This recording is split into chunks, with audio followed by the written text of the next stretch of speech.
maaliif na yaadachiifta jechaa keetti gaabbitee yaadachuudha waan ta'eef mudannoo kee itti fufii naaf himin jedheen.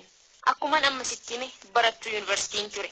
Umriin keessa jirus umrii dargaggummaati. Sin jaaladha jedhee kan nama gaafatu hedduudha. Ani garuu gaaffii jaalalaa kana keessatti amantaan koo waan tokko ture. Innis namni jaalalaaf na gaafatu kan qarshii hin qabne yoo ta'e ani takkaa akka namaatti ilaalee hin beeku.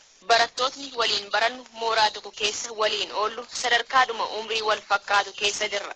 Isaan waa'ee sin jaaladhee dhiisiitii haasaadhuma jaalalaa yoo natti kaasan arraba hin taaninan isaan arrabsa. Sababni isaa kaayyoon jaalala kootii xiyyeeffannoo horiirraa waan ta'eefi. Kanarraa kan ka'e isaan amala koo kana hubatanii baay'ee na jibbu.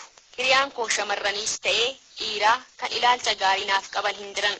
Ani garuu kanumayyuu homaatti hin lakkaa'u. Ija tuffiitiin isaan ilaala. Keessumaayyuu konkolaachisaa baay'een jaalladha.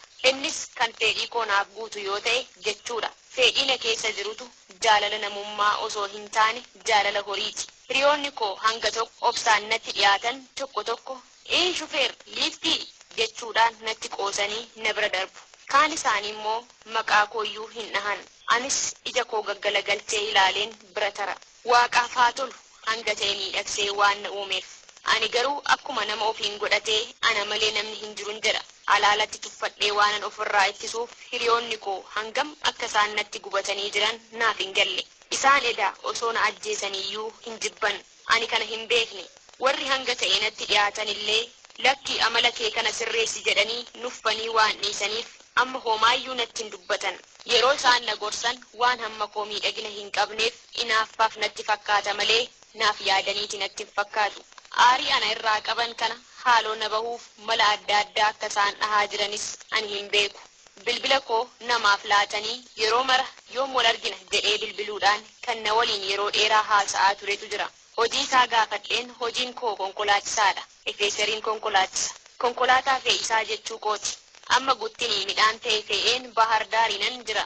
Bornan dhufa. Ani baay'ee si beeka. Karaan si argadhus yeroo hedduu yaaleen dhabe. Baay'ee si jaaladha. Borqophaa'in eegi jedhi liiftii koo nagaan naaf buli jedhee bilbila isaa cufe. Anis tole nagaan naaf kootu jedheen yeroo haasa'u karaa baay'eedhaan dhugaa fakkeessee waan natti odeessaa tureef shakkiin illee na keessatti hin uumamne. Dhiifama naa godhaa malee nama qaama hanquu tuffachuu koo miti. Isaan kabajamoodha. Garuu haaloo na ba'uuf waan hiriyoonni koo naaf qopheessan baay'ee na ajaa'ibe. Waliin mari'atanii aarsaa of godhanii qarshii hanga barbaachisu walitti qabatanii uffata guutuu bitanii fi dura namichaan walii galanii shamizii fi kootii akkasumas qumxaa gabaabduu itti uffisanii kopheen hin barbaachisu waan ta'eef babbareektanii siree hoteela baay'ee bareedaa ta'e qabanii fi ol kaasanii akka nama baay'ee dadhabee jiruutti qoma kee ol qofa mul'isiitii jala galiirati jedhanii namicha ciibsan. Egaa achuma ciisiitii bilbiliif. Isheenuu amma daftee dhufti jedhanii ni biraa ba'u. Bilbilli koo ni iyyite. Lakkoofsa isaa fi maqaa isaa waliin qabadheen jira waan ta'eef heeloon jedheen. Heeloo maakoo eessa jirtaa naan jedhe. Amma mooraadhuma keessan jira.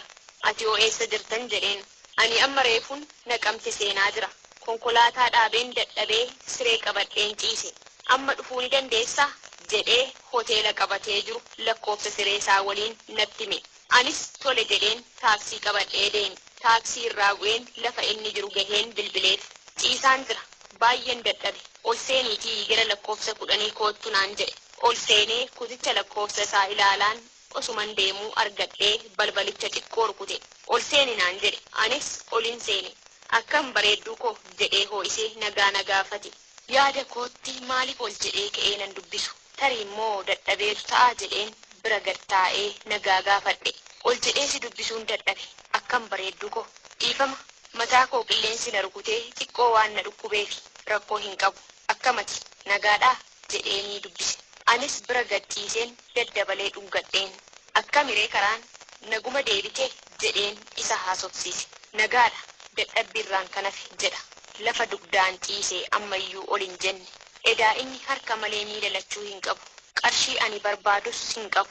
Karaa cinaa taa'ee nama gargaarsa gaafatudha. Isa dhungachaa waliin haasa'aa ture. Tasa uffata inni uffate jalaan yeroon ilaalu inni miila lachuu hin qabu. Yeroo kana baay'ee kana rifadhe. Lafti dukkanaa'eera. Dukkanichuma keessa ba'een fiigichaan keessaa fuudhe. Maal akkan ta'e eessa akkan jiru haalli hundi yeroo muraasaaf natti dukkanaa'e. Anis gochaa kootti baay'een gaabbe. Osoo kan horii qabu ta'es eenyummaa isaa osoo dura hin barin hamma kana hunda deemuun koo hedduu na gaddisiise. Haaloo na ba'uuf ijoolleen kana godhan baay'ee na gammadan. Walitti himanii dabaree isaanii na aarsuutti ka'an. Ani nama maraan qaana'eera. Sababni isaa hanga dura isaan tuffachaa ture caalaa waan na tuffataniif jechuudhaan miira gaabbiin guuteen mudannoo ishee natti himte. Isinis kabajamoo dhaggeeffattoota keenya mudannoo shamarree kanaarraa waa hedduu barattu jedheen amana.